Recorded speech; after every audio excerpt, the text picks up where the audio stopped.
everyone, to Coast here on NoDQ.com, as well as wherever outlet you're happen to watch the show, because we are all over the place, as we always are. I almost did talk wrestling this week and thought, you know what? No. It was supposed to be up tomorrow, and with the news story that came out this week after we originally tried to do Coast to Coast, I figured what better person to talk about a Pittsburgh guy going into the Hall of Fame than Pittsburgh's own, the Pennsylvania sensation himself, Greg Cherry. Yes, the Penn saying Greg Cherry here with you again. It's about time we did one of these Coast to Coast. It's been since July, I think, was the last one we did. And Kurt Angle going into the Hall of Fame. My fellow Clarion University alum. That's awesome. Go Golden Eagles. And it's just an awesome story. I mean, Angle's been gone from the WWE since 2006, which is really hard to believe that it's been almost 11 years since he's been gone. But Angle well deserved to be the headliner this year. Yeah, it's very mind-blowing to believe that he's been gone longer than he was there. Yeah, I mean... When you really think about that. Yeah, I mean, between them and, realistically, the Dudleys, who are also there for about the same amount of time, it's just hard to believe that Angle was in TNA longer than he was in WWE. It's just mind-blowing. Yeah, I mean, granted, he wasn't a full-timer the last couple of years in TNA, but he was still under a TNA contract longer than he was under contract with Vince McMahon.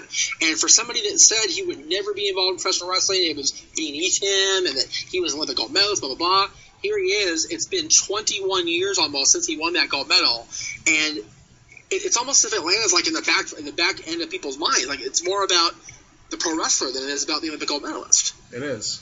And, you know, it would have been... It kind of makes me wish that WrestleMania was in Atlanta this year, because that would have just come full circle for him to be inducted. But, I mean, close enough. Close enough. It's in Florida. But anyway... You know what? Yeah, go ahead. Yep. No, go ahead. I was just going to go on with the show, but if you have something to add, go ahead.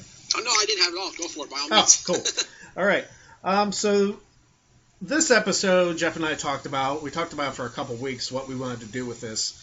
We wanted to do something called a year in preview. Instead of looking back at 2016, because we know the year that was, we look at the year of 2017, what is to come. And Jeff, I want you to start out with who do you think is going to have a breakout year this year in 2017? Well, it's funny you mentioned breakout for this year, because who would have thought when we sat here, last year at this time, talking about the Rumble, talking about things that are coming up, that AJ Styles would enter the Royal Rumble at number 3 and have, arguably, we talk about Kurt Angle having a banner career, he had the best first year in the company's history until this year. Exactly. AJ Styles tore. Yeah, he didn't win as many championships as Kurt did. Yeah, he didn't, do as many things as Kurt did, but he was easily the WWE MVP the entire 2016 calendar year. I agree with that. And when we were talking about this on our previous attempt to tape, we actually mentioned Kurt Angle, so that kind of ties in with AJ having the breakout year. But for 2017, I think we're going to see somebody who is up and coming, somebody who has a lot of potential, and somebody who, I've said before, has my favorite finisher in the game right now, the End of Days. I believe 2017 is the year of Baron Corbin. It's very hard to disagree with that, Greg. He had what was an unbelievable start, a very cooling off period for the majority of the year, and then toward the end of last year, he started cooking with gas again. He really started picking up his business and really started doing things that only a guy with Baron Corbin's size, ability, and speed and athleticism can do. That End of Days thing, if he catches somebody the right way, he can do on just about anybody on the Raw roster. Now, granted, Mark Henry's there, maybe not. Big Show's there, so maybe not. But, the majority of the roster can be taken out at the End of Days. And that's a huge thing for any up-and-comer to have, is that their finishing maneuver, the last thing you're going to see out of that guy is the one to bring the guy down. So Baron Corbin's going to have a good year. I really think that we say this every single year on all the different podcasts I appear on, all the guest spots I make. If it's not Cesaro's year this year, it may never be again. That's very true. And I was actually talking about this with somebody at work, because I work with a big wrestling guy. And we both think that Cesaro and Sheamus are going to lose the tag team championships between now and the Royal Rumble match itself. Like, if they defend the titles against the club at the Rumble. I mean, the show's freaking 4 hours long, so they might as well throw like 18 other matches on there, even though he really needs the Rumble. That's right. At least it's not like WrestleMania, which the pre-show starts at 2 in the morning and ends 2 in the morning the next night. But yeah, pretty much 24-hour show. Yeah, pretty much. WrestleMania all day long. I remember that. and that was out in Anaheim. I was part of that Mania. Yes, I was part of that Mania that year. Yes. There you go. Where was I? Baron Corbin. Baron Corbin, I believe, really benefited the most because of the brand split. Without the brand split, Corbin was kind of lost in the mix. Because of the brand split, he has a chance, especially on SmackDown, which, let's face it, SmackDown is kicking Raw's ass right now. And Baron Corbin has the chance to be the next big star on SmackDown. I agree. And as far as Cesaro and Sheamus go, we're talking about them losing the titles close to the Rumble. It wouldn't surprise me if one of them was entered in there and actually made a good showing in the Rumble match itself. Oh, I believe they'll both have a good showing. I mean, I'm kind of hoping they do the 2 minutes between entrants because, again, that's a 4-hour show. Kill time that way. But yeah. I predicted back on our show when we filmed with Alex back in May, I believe it was, I picked Cesaro to win the Rumble. And I don't see it as much happening now that we're only about less than 2 weeks away from it. But if my prediction from May came true, I would not complain. If your prediction for May comes true for the Cesaro winning the Rumble going into this year's WrestleMania, I would put you on a ESPN prediction team for sure. Well, WWE would be the only level. I don't do so well with predicting college basketball, but that's another. Although I did predict Kentucky winning one year, and they actually did, so there's something. Well, there you go. So, Kentucky, one of my favorite people in the King organization. Anyway. Also, John Calipari from Kentucky, also Clarion. Who's that? John Calipari, Kentucky coach. Oh, there you go. Also went to Clarion. There you go. That's true, he did. You're right. Lots of Golden Eagle love today. Woo, Golden Eagles. Exactly. I have my COC junior level Cougars. Yay me. There you go. Anyway. Next question is, who do we believe will become either the WWE or the Universal Champion this year? I'll let you start. Go ahead, go for it. Oh, you want me to start? Okay, that's fine. Yeah. Well, because my wife's in the room and because I believe it'll happen, Finn Balor. Yeah! Finn Balor, I do believe, will regain the Universal Championship because, let's face it, he really didn't even get a chance to have it because Rollins injured him at SummerSlam. But I believe that he'll come back, whether it's in the Rumble or whether it's after WrestleMania. He'll come back, he'll fight for the Universal title again, he'll win it. As far as the WWE Championship goes, I mean, I still see AJ holding it for a long time. Believe it or not, I'm going to pick against John Cena. I'm picking against Big Match John at the Rumble. Which is shocking, I know, but I still believe AJ's got more of a run left in him. It's really hard to say. I called him for the breakout, so I might as well say I think Baron Corbin could become WWE Champion this year. So. Well, you totally just blew my whole my pitch out of the water, so let me try to regain myself here. What does JBL always say when a certain guy from Westbury, Massachusetts is in the ring? It's Big Match John, yeah. Big Match John. Don't bet against John Cena, and I am not betting against John Cena in 2 weeks. I'm not. 2 weeks, whatever it is. I firmly believe he's going to be the guy that's going to go into WrestleMania and not only win the championship of the Royal Rumble, but he will lose the championship to a guy we're going to talk about later when you ask me who's going to win the Rumble. I'll get to that in a second. Fair enough. John Cena, I think, will win the title, and I think as far as the Universal title, again, you totally blew my pitch out of the water. I should have let myself go first. Damn it. I told you. Yeah. Finn Balor is the easiest choice to make for that particular championship because he lost it and had to relinquish and never had to defend it. So now it's time for, okay, let's do a reset and see what happens with Balor now. Yeah, Balor is a pick. As far as later in the year, like SummerSlam time frame, I couldn't really tell you because I have no idea who they could bring in. With everybody that might be coming up and not being around at that time, it's very hard to say in January what's going to happen at SummerSlam. I'm going to say this because I'm not sure which brand he'll end up on, but anybody who watches this show can get the hand signal. There you go. Exactly. Yeah, him winning one of the big prizes is a matter of when, not if. Yeah. I mean, he is the first ever two-time NXT champion, so... Yep, not multiple time, but longest reigning Ring of Honor champion for a long time, up until a guy named Nigel got the belt. Multiple time X Division champion, TNA World Champion. He's done everything that has been put in front of him. He's very much like the Chris Jericho of the wrestling world in general. Jericho has won every championship that has been made available to him at some point or another in his career. Which is insane to think about. Which is insane when he's been around, he's been around longer than some people that watch this show that are in my circle of friends that have actually been alive. Okay? It's ridiculous. It's valid. Joe's done it in right around the 15-year mark this year. So, as far as winning championships in Ring of Honor, TNA, WWE, whatever. So, if he does get called up, which he should, it's a matter of when, not if. All right.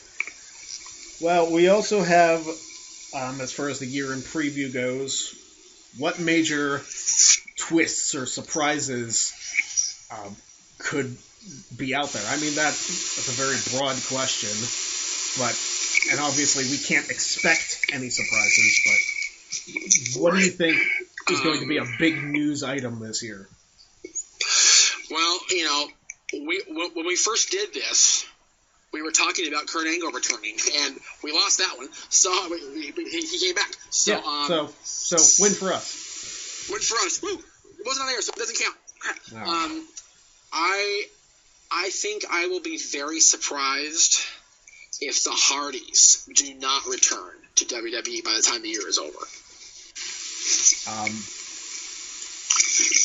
Yes. That's right. That's if Vince thinks that they're obsolete. And you know what? I thought they were too. I have not given the Hardys a chance for a long time, and I still don't watch TNA to this day. But I will say, the stuff I see on YouTube, the clips I see that people send to me, you should watch it, Jeff. I watch it, I'm entertained. Yeah. So, if the Hardys can recapture my imagination, they can capture anybody's. Mm-hmm. And, I was also telling my friend at work this, is like, for the first time in 20 years, Matt Hardy is more over than Jeff. Yeah, no kidding, right? Oh, my God. So it's about time for Matt. But, it is about time for Matt. God bless him, seriously. But I am going to go with the prediction, and this is a very, very, very bold prediction. By the end of 2017, I'm going to say TNA will be out of business. That's a very bold prediction, and it's only January, so we'll see. It is, and it's not out of the realm of possibility, that's for sure. Yeah, I'm going to say this is the year TNA goes under. So all the TNA soldiers on No DQ probably just wept themselves. Wept themselves? Like wept and cried? I don't know what I'm saying anymore. Probably going delete. Yes, delete! Delete my comment. That's right. Obsolete. Delete this show forever. It's over. All right. It's over. All right. Oh, my God. All right, now. Go ahead. I'm sorry. You were into the next topic. Yeah, the next topic is, of course, the Royal Rumble, which is coming up in less than 2 weeks. And we were going to discuss our favorite, not just Royal Rumble matches, but favorite Battle Royals as well. And Jeff, I'll let you kick this one off, because I think our favorite is a unanimous favorite amongst all wrestling fans. Yeah, it's hard for anybody to tell me that the 1992 Rumble was not the best Rumble in history. You had the star power, you had the prize at the end, you had everything, and you had the best commentary team for that Rumble at that time. Yeah, the best commentary team, period. Well, I argue JR and King a lot, but as far as that particular match in WWF history, Gorilla and Bobby had to be the guys because Bobby was so exasperated for that entire hour, and Gorilla's just feeling them and picking on him. And, of course, Roddy Piper cutting his promo in 92 against the Mountie, which is fantastic. Which is awesome. Flair and Roddy had the same moment that, like, Austin Brown had 5 years later. Like, Flair's in the ring all by himself. He's like, okay, I can rest. The buzzer goes off. Here comes Roddy and Flair goes, oh, man. And Flair and Piper were in the midst of their very heated rivalry, which is fantastic. And which is so funny because they had a heated rivalry 9 years prior with Crockett. Mm-hmm. So it's funny to see those guys come full circle, still be the age they were. They weren't spring chicken by any stretch of the imagination, but they were still having barn burners throughout the country. Yeah. That's why Nature's the greatest, and that's why Piper was one of the greatest of all time. No question about that. Still, I kind of wish he would have won that one, though. Piper. That would have been something. As far as favorite battle royal,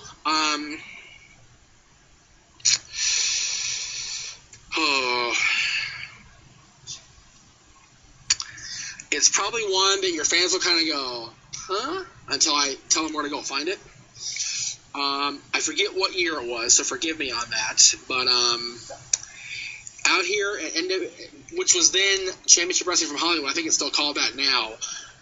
They have a thing called the Red Carpet Rumble, which is essentially the same type of layout as the Royal Rumble, but it's less guys. I think it's like 20 guys, and the prize is a title shot, which is like the Rumble, at the Heritage Champion. The first year they had it, the championship was on the line. It was defended in that match. The title was vacant. I think Rickard, Eli Drake, I think maybe he won it that night. I don't remember. It's very fuzzy in my head. But I remember it came down to Scorpio Sky, and at the time, Sean Rickard, now of course Eli Drake. And I remember everybody just being in complete awe. The entire crowd, however many dozens of people there were, every single person was wrapped up in that moment of history.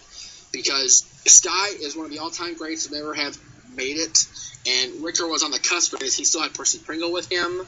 Or actually, I think Percy had just passed away, I think is what happened.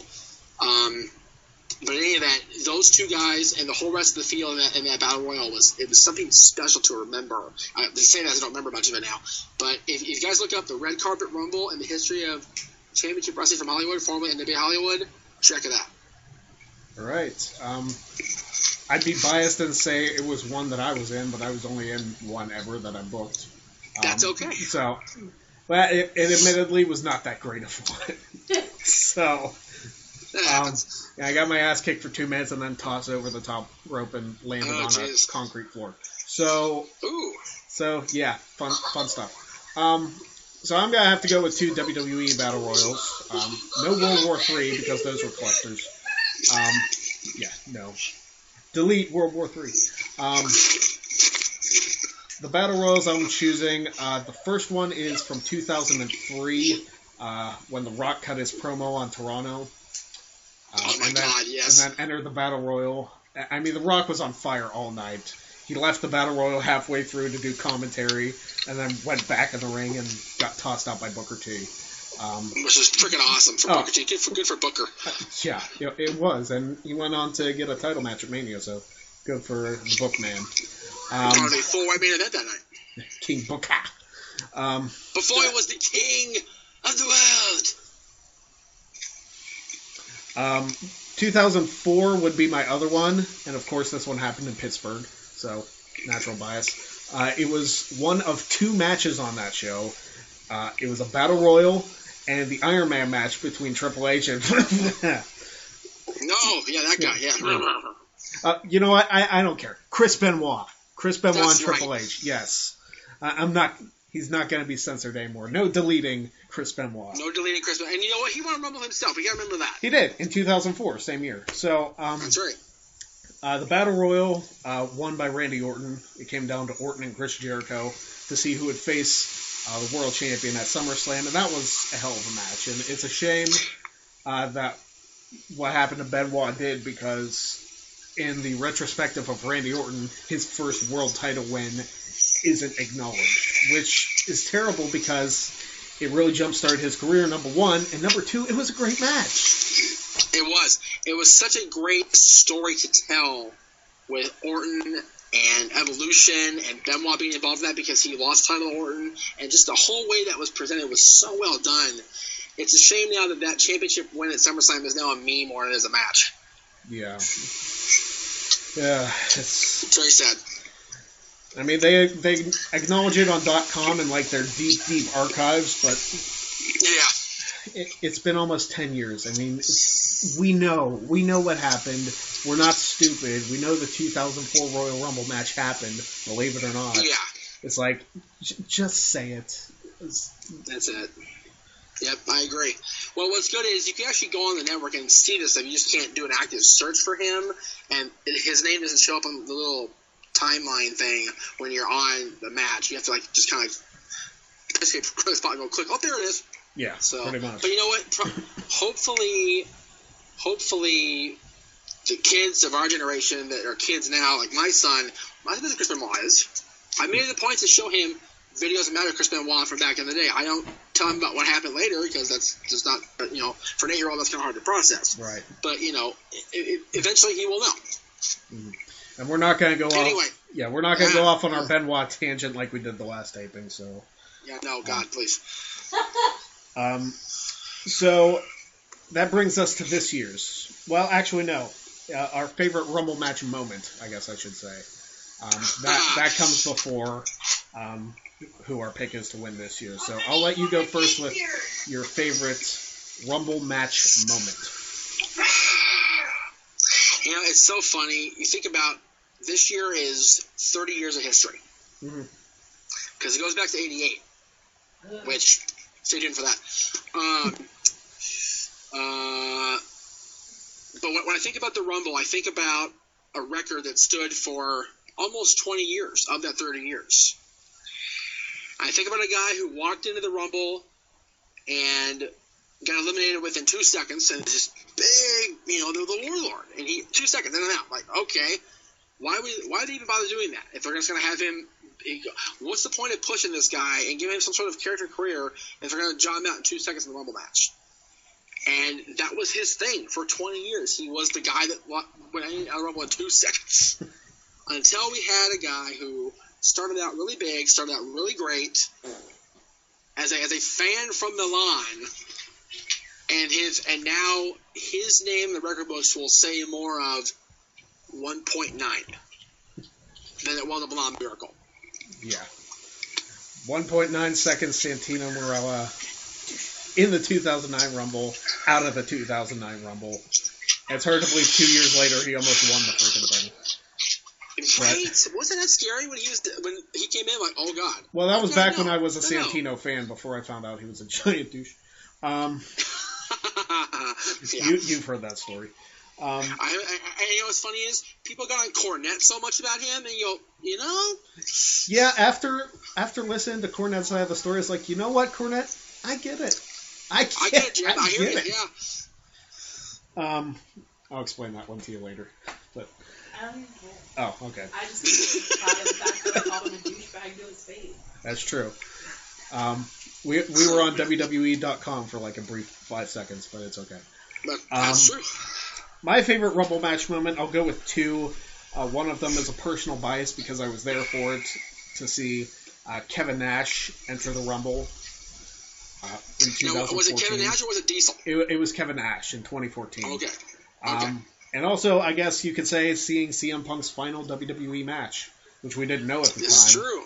This is true. So both of those, I would say. I would also say, and a lot of people might crap on this moment, but I enjoyed it. I, in fact, just watched it right before we came on. Drew Carey entering the 2001 Royal Rumble. But you know what? I enjoyed it, and it kind of worked for him. Maybe not a Hall of Fame induction worthy thing, but I personally enjoyed it. I thought it was funny. All right. Damn it.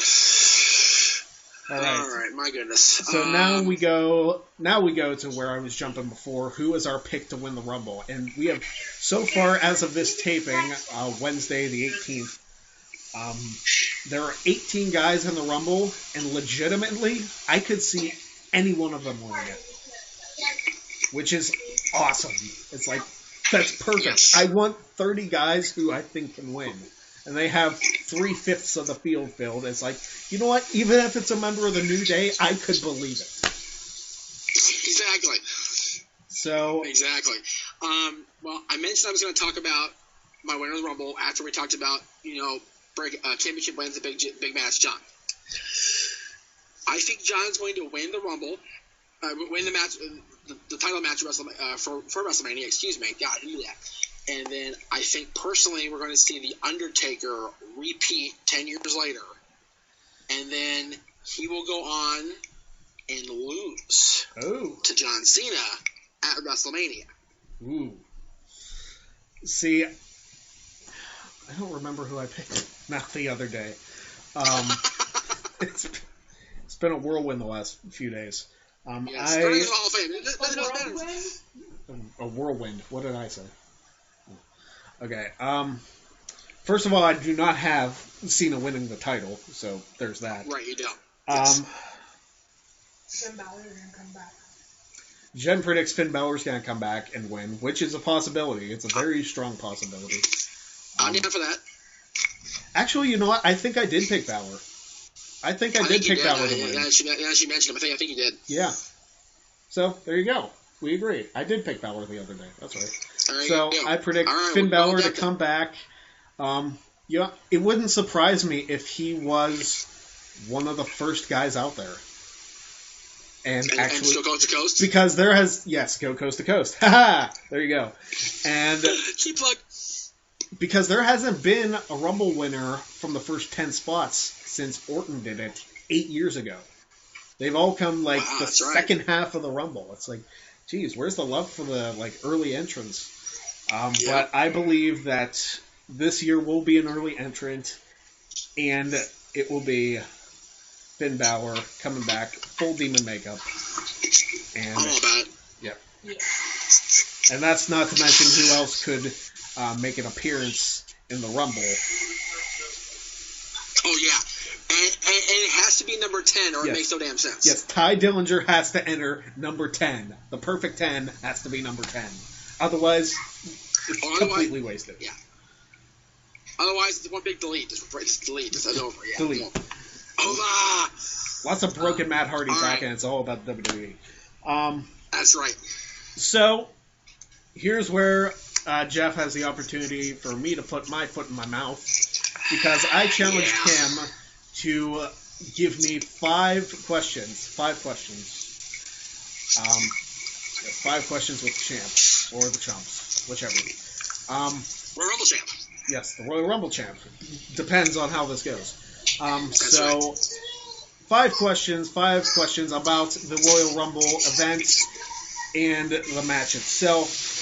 And I have no idea what these are going to be, so I'm kind of hoping these are in my wheelhouse. Yes. Okay. So, now, normally when I give you questions, I would give you them in chronological order of when they happened, but the first one is such a hard one. I'm gonna make sure it's last that way, just in case you screw up. It's the very end. Oh, okay. Well, a little bit of a swerve there. So let's just start with a couple of easy ones for you. Okay. As Jen gets the pizza, so there we go. Jen gets the pizza. There you go. Yes. What award-winning musical was the basic model for the commercials and the theme for the 2005 Royal Rumble event? That would be, and I remember that because I love those commercials. That would be West Side Story. Now, have you seen the movie yet? I saw it on stage. My brother was actually in it when he was in college. You saw it? That's better than mine. I had the video here at home, but wow. Yeah. I love musicals on stage more than I do movies. I mean, Grease was awesome as both. Don't get me wrong, but most of them I prefer to see the stage show, just to see what they do with the interpretation live. Exactly. I mean, I was in musicals. Obviously, you were in Rocky Horror, so I mean that was well documented on that episode of XMV. So that's it. So on XMV, that's right. God, that was my goodness. That was 11 years ago. Yes, it Isn't was. that frightening? Yeah, I watched that episode not too long ago, actually. Like with you getting the whole makeup bit done. Yeah, it's so funny. It was Lee and Josh doing the show and me doing makeup. It was the whole show. Oh my god. All right. While we're on the theme of the 2005 Rumble, we'll talk about that one more time. Okay. Was also unique in that it was the first WWF WWE pay-per-view since the Wrestling Classic, which is the very first one, by the way, that did not feature what type of match?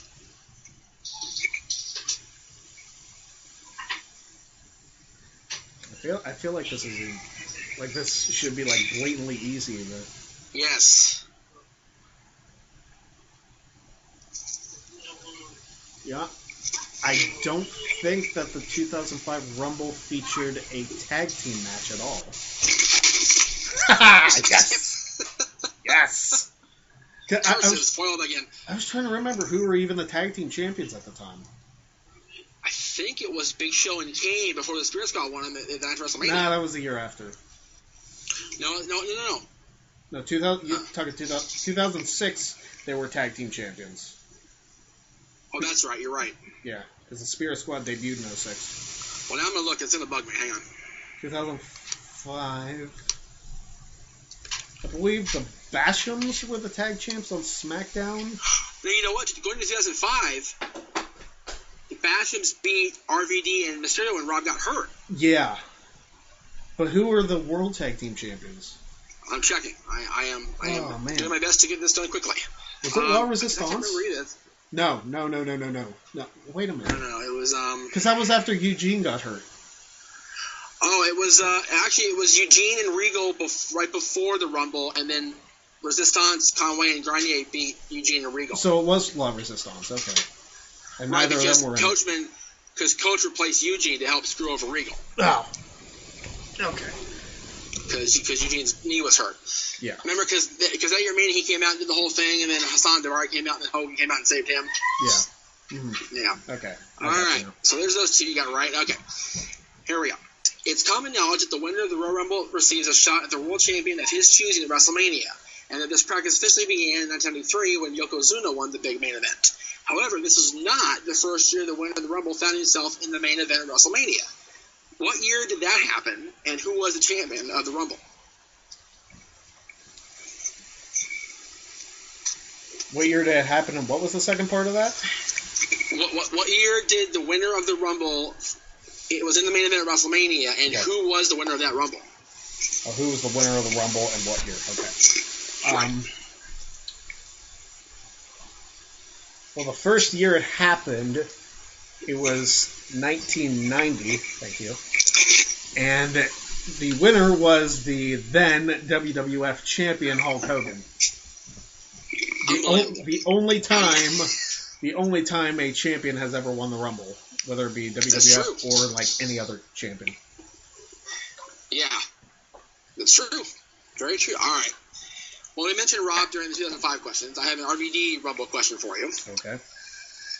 Many of you remember that as far as Greg, because Greg was part of that show at that time. As far as he was on XMB 2 days before the 2006 Rumble when he made his big comeback after knee surgery, and he entered the Rumble and made a very good showing for himself in the 2006 Rumble match. What number did he draw? 2006.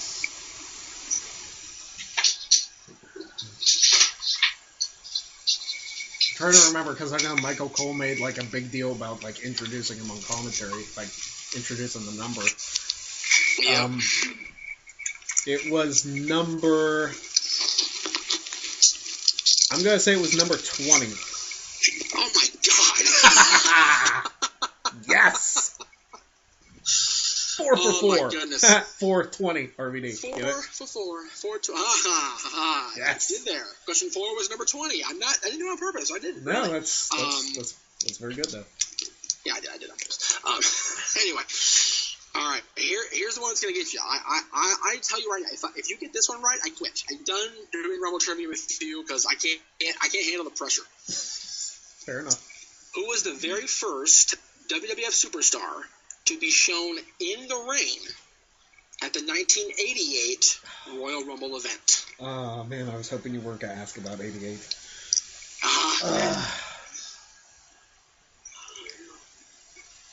I just looked this up the other day because I was like, you know what? I have a feeling Jeff's going to ask me about 88, and it's like,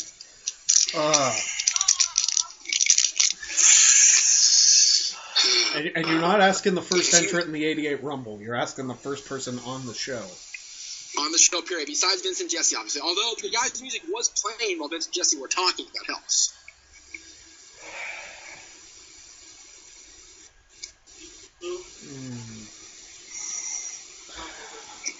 For a perfect score, I hope this is right. I'm going to say Ravishing Rick Rude. I quit. Yes! 5 for 5. I just do. 5 for 5. 5 out of 5 with the hamp. Very good. Yes. And with that, all right.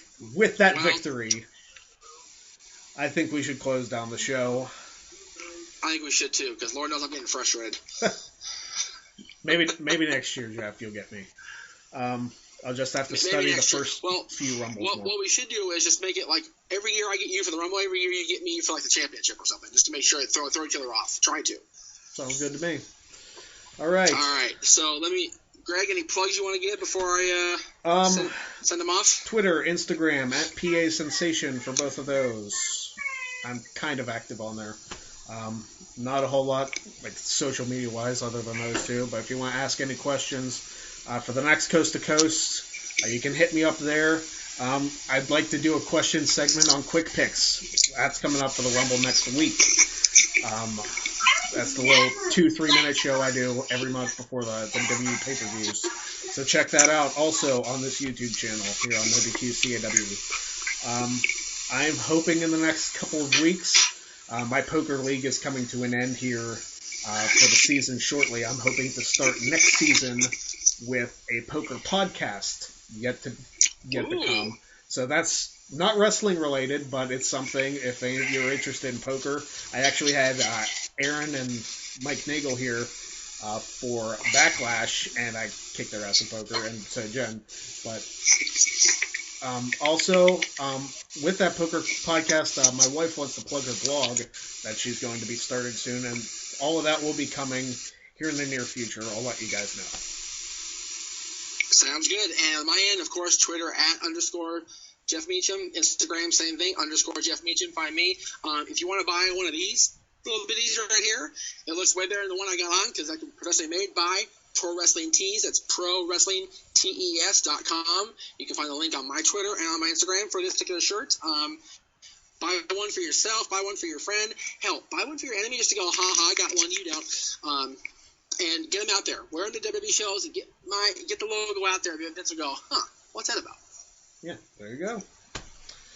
That's going to do it for Coast to Coast. Thank you all for watching this week. For the Penn Sen Greg Cherry, I am the Wrestling Professor Jeff Meacham, and we will see you guys next time. And I am the King of the Royal Rumble, baby.